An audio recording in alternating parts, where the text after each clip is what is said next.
Então, pessoal, primeiro ano aí, vamos lá dar início ao nosso capítulo 10, né? Vai falar aí sobre os domínios morfoclimáticos do nosso Brasil, né? Nós trabalhamos aí no capítulo 9 os domínios, a vegetação e os climas mundiais, e agora nós vamos apenas voltar para o nosso Brasil e estudar, saber e compreender quais são os principais domínios morfoclimáticos, saber o que é isso, né? E saber o que é que vai compor essa região denominadas desses domínios morfoclimáticos, tá? Inicialmente aí no nosso livro, né, nós temos um mapa do Brasil em forma de clima, tá?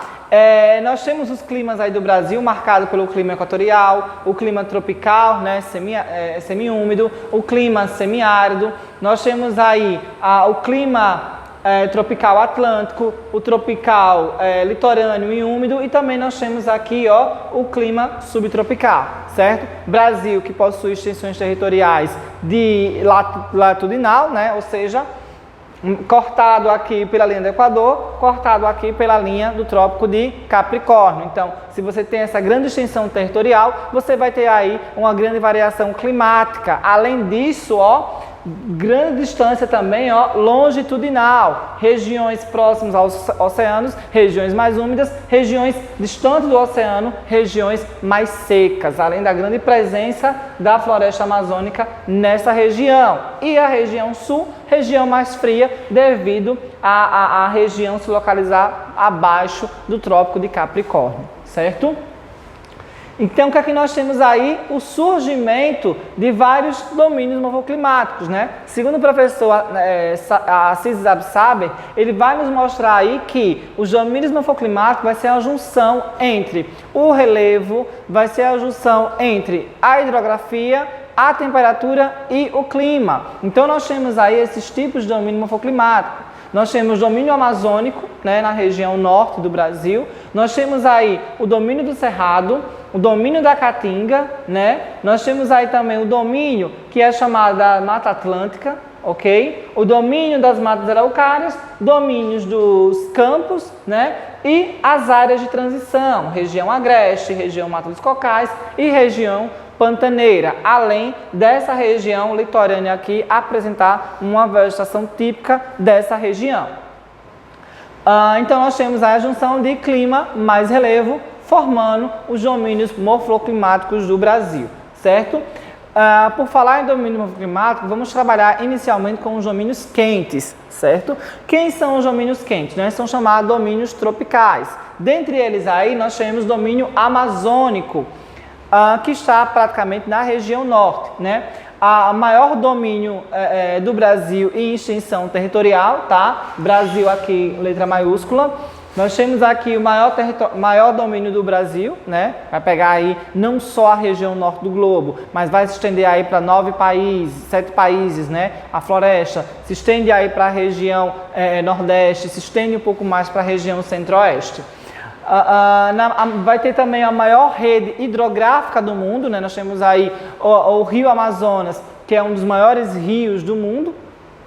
Floresta latifoliada, perennifólia e ombrófila, né? Ou seja, floresta muito densa, muito fechada, folhas muito grandes, muito largas e floresta no qual não vai perder as suas folhas, né? A vegetação durante o período do ano.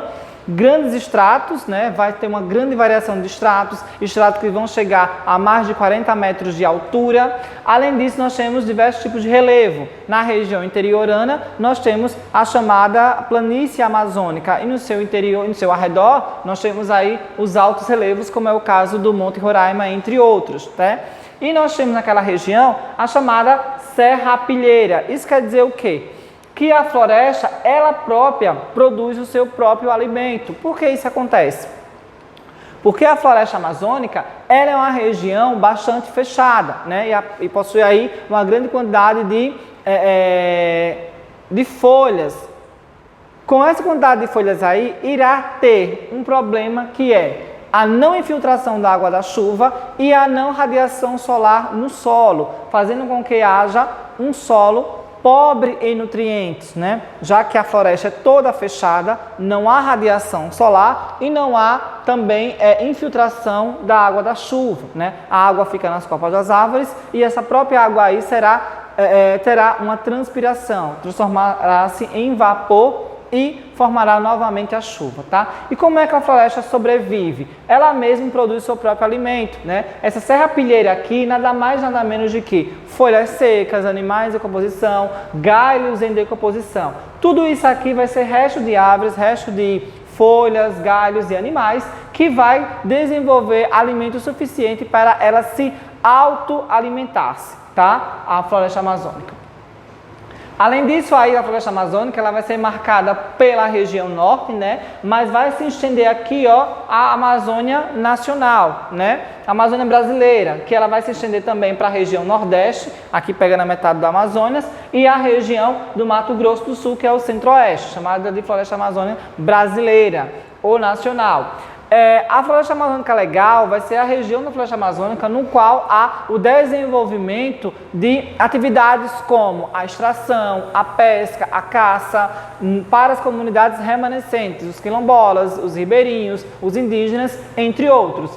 E a Amazônia Internacional é toda a parte da floresta amazônica que vai se estender para outros países da América do Sul, como é o caso da Bolívia, Peru, Equador, Colômbia, Venezuela, as Guianas e o Suriname. Então essa é chamada de floresta internacional, quando ela abrange outros países da América do Sul. Nacional, quando ela pega aí territórios de todo do Brasil e outras regiões, aliás, da região norte e de outras regiões. E legal é as regiões onde pode fazer esse tipo de exploração econômica. A floresta amazônica ela vai apresentar aí 3 tipos de matas, tá? Devido aí à sua extensão territorial e devido também à presença e ausência aí de regiões alagadas ou não. A floresta amazônica ela vai apresentar aí nas regiões próximas ao nível das cheias a região denominada de Igapó, tá? Mata de Igapó é essa região aqui que vai apresentar alagamentos durante o ano todo, ou seja, a região na floresta amazônica onde há áreas alagadas, florestas alagadas, é chamada de região de Mata de Igapó. Quando acontece aí quando acontece as cheias nessas regiões aí, porém, quando acontece o período de estiagem, a chuva, a água, aliás, do rio, ela baixa o nível.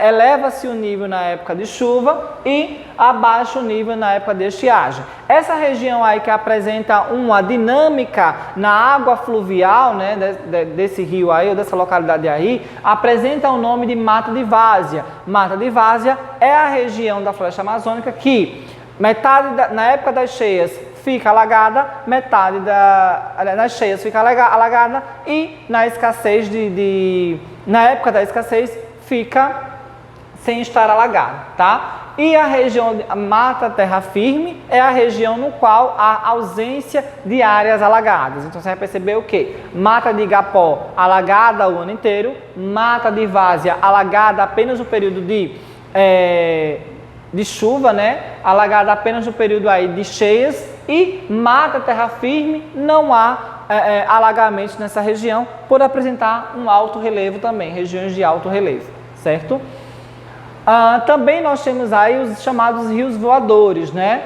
Rios voadores são o principal porta de chave para que haja uma grande concentração de chuva na região sudeste do Brasil. Por que isso ocorre? Porque a água do oceano ela vai se aquecer. A água do oceano aquecida, haverá grande evaporação. Essa evaporação aqui, ó, junto com os ventos alísios, empurrará toda essa quantidade de chuva para a região amazônica, que a região amazônica também é uma grande região que há um grande desenvolvimento de evapotranspiração devido à floresta aí. Essa grande quantidade de chuva irá juntar, né, um grande nível de chuva nessa região amazônica e os ventos vão levar para a região oeste, aliás. Porém, nós temos uma barreira física natural que é a Cordilheira dos Andes. Então, quando os ventos levam essa grande quantidade de chuva para a floresta amazônica e da floresta amazônica esbarra nessa cordilheira amazônica, nessa cordilheira aí que é os Andes, ela vai fazer o retorno para a região sudeste, certo? Ocorrendo grandes quantidades de chuva nessa região sudeste. Na região sudeste, foi também visto aí nos anos anteriores que estava ocorrendo a inexistência de chuva naquela região. Os períodos de estiagem na região Nordeste também estavam ocorrendo aí bastante intensos. Isso por quê?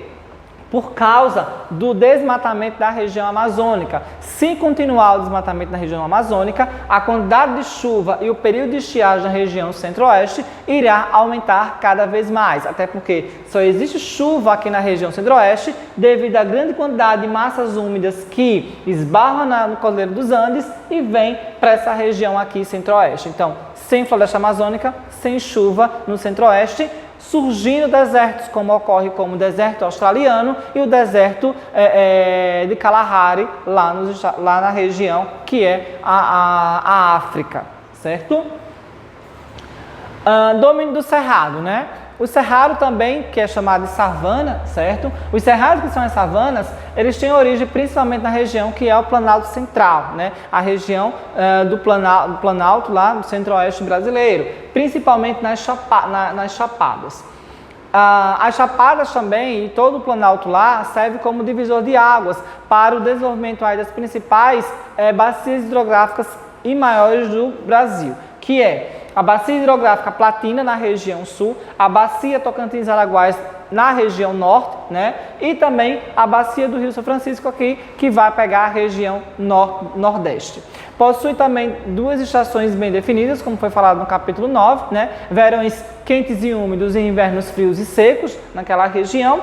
E nós vamos ter aí queimadas naturais, ou seja, aquela região é uma região que possui queimadas naturais. E essas queimadas aí, elas são importantes para desenvolver nutrientes para aquela região, tá? Então, as queimadas lá são naturais, porque os solos são bastante ácidos. Solos ácidos aí são solos no qual apresenta uma baixa fertilidade, então é necessário que tenha aí uma grande presença de nutrientes naturais das queimadas. Porém, quando essas queimadas aí elas são, digamos que elas se descontrolam, ocorre aí grandes danos à presença da vegetação e à presença humana.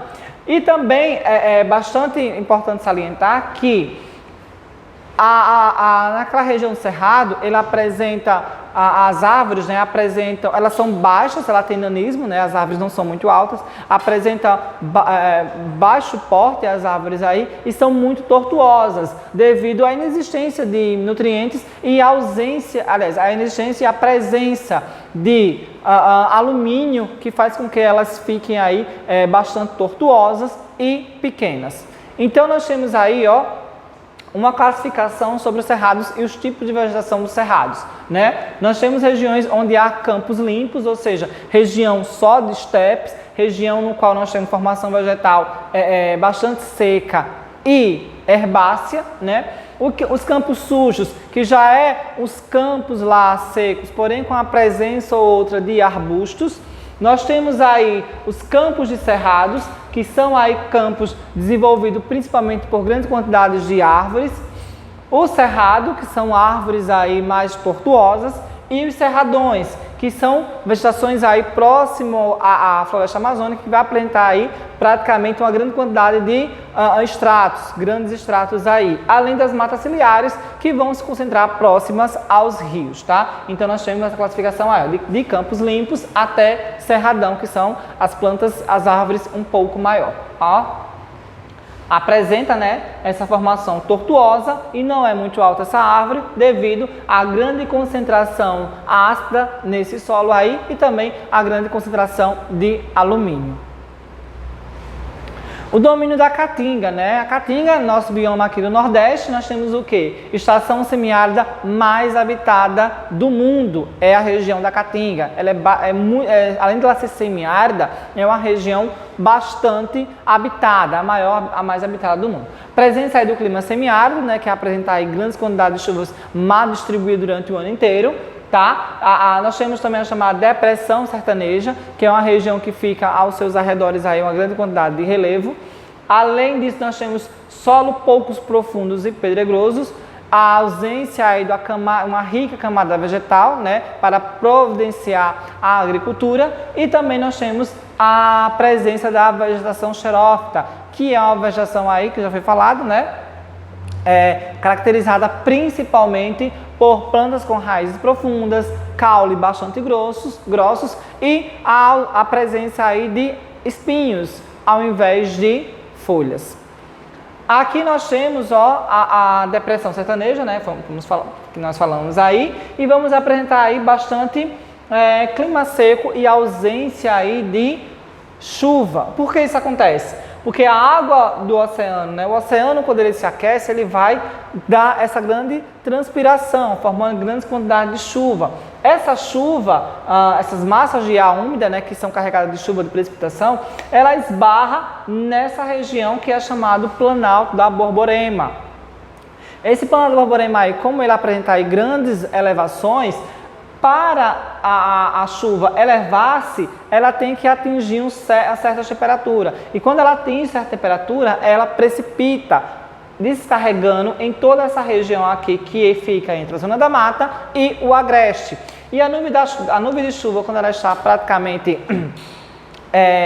leve, ela consegue ultrapassar para outra região. Ultrapassando para outra região, ela vem praticamente seca, com pouca ou nenhuma ausência de chuva, certo? Por isso que ocorre aí essa região toda, né, é chamada de semiárida, porque existe esse Planalto da Borborema, que é um sistema, digamos que natural de empate, ou que esbarra a água da chuva, esbarra aí as nuvens de chuva, a massa úmida, certo?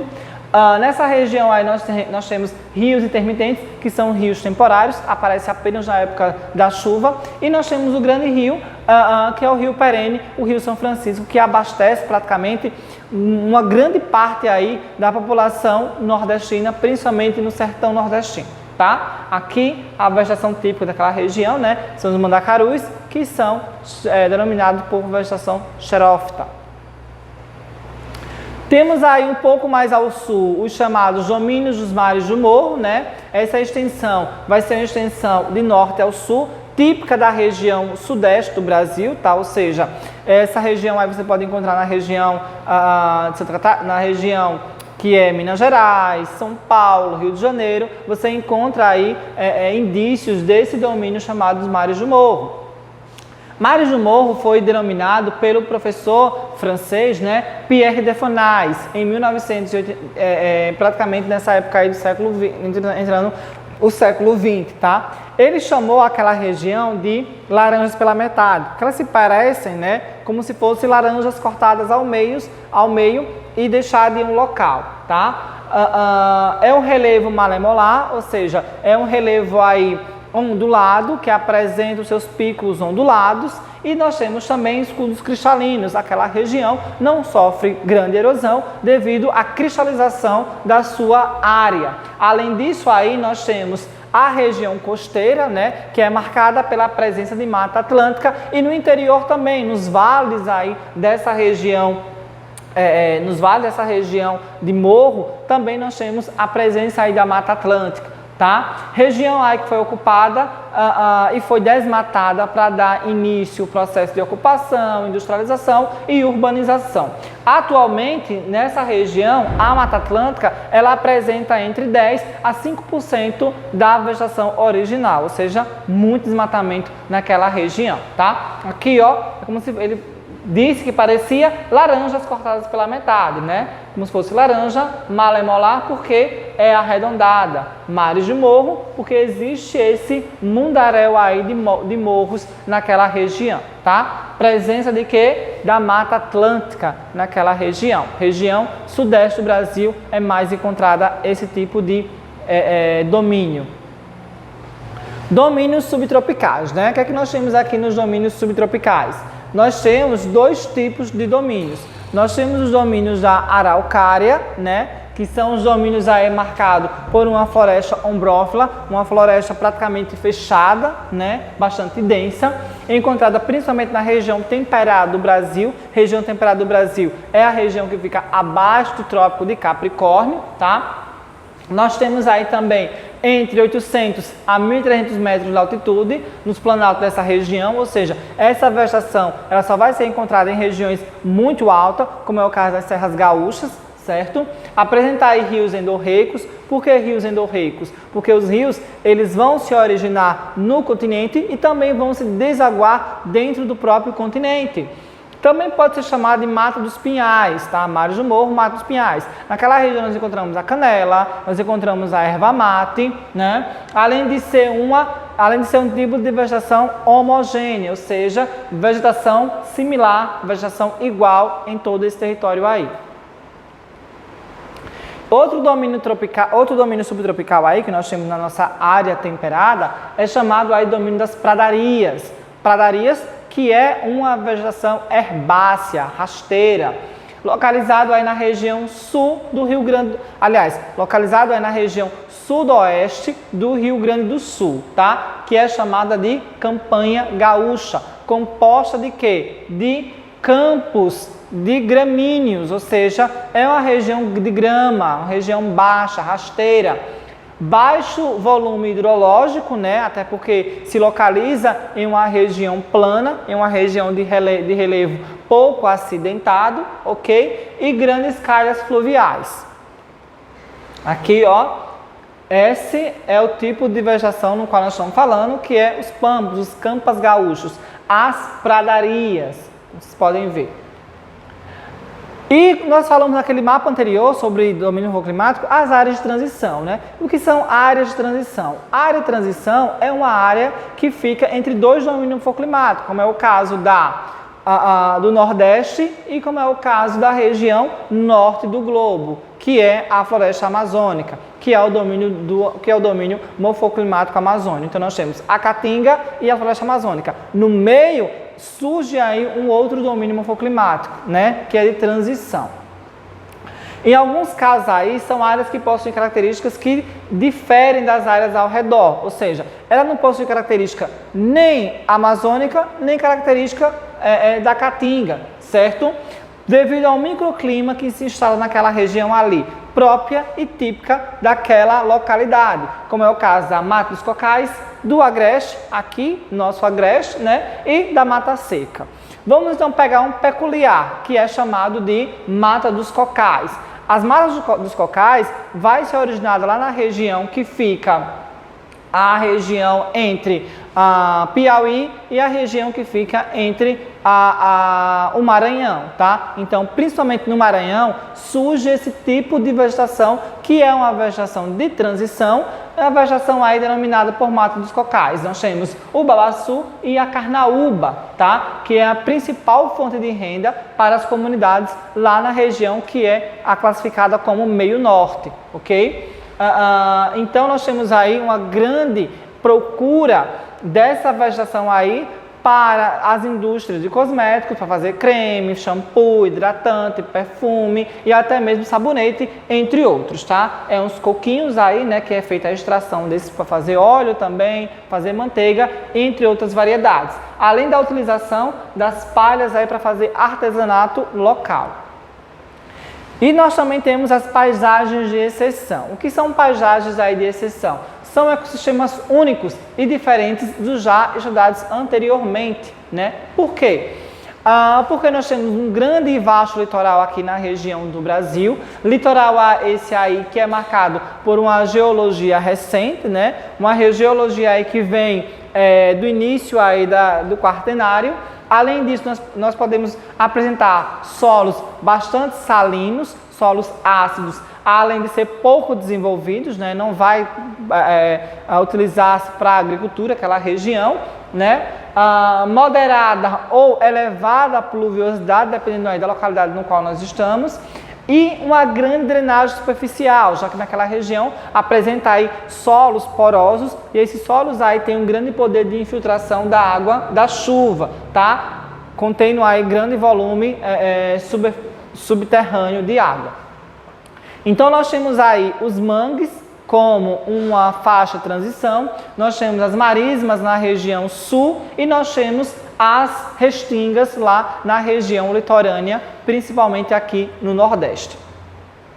E para finalizarmos aí, nós temos o Planalto, né? Finalizarmos essa parte aí, nós temos o Planalto Mato Grossense, que também é uma área de transição entre a região do Cerrado e a região da zona da região amazônica, além do Chaco Oriental, na região da Argentina e do Paraguai.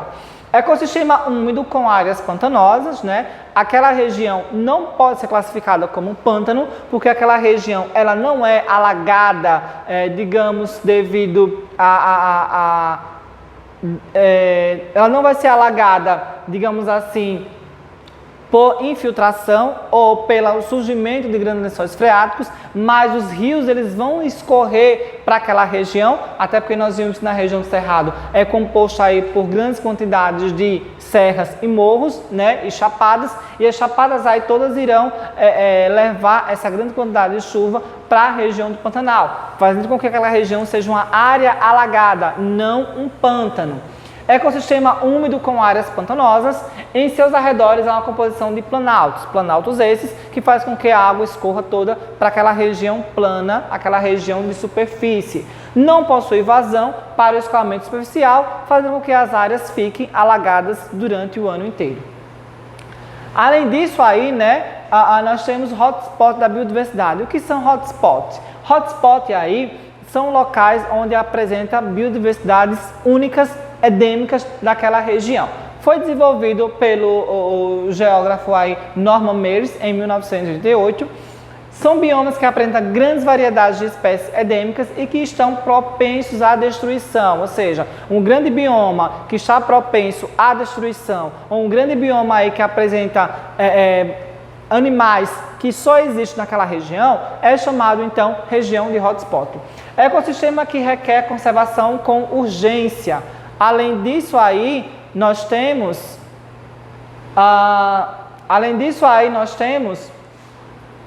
iniciou-se, né, com 10 hotspots, lá em 1988, inicia-se com 10 regiões de hotspot, incluindo a Mata Atlântica brasileira, né, desde a década de 1980, ela tem aí uma visão ampla da sua devastação, e em 2005, esses hotspots, eles já quase, mais de triplicam de tamanho.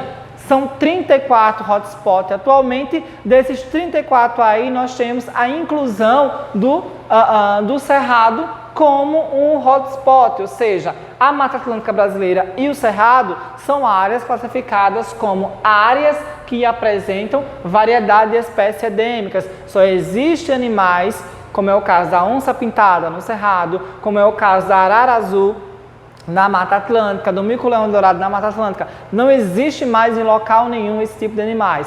Com isso aí nós temos o quê? Nós temos uma grande destruição devido na região do Cerrado à agricultura mecanizada, que é intensa e forte, e nós temos aí a urbanização e a destruição da floresta da Mata Atlântica também, que é muito intensa, muito forte. E com isso aí nós finalizamos o nosso capítulo 10, né? Com essa finalização aí, temos exercícios para nós fazermos no livro e também temos os exercícios aí deixados na plataforma de estudo, ok? Qualquer dúvida, estou à disposição de todos e até breve.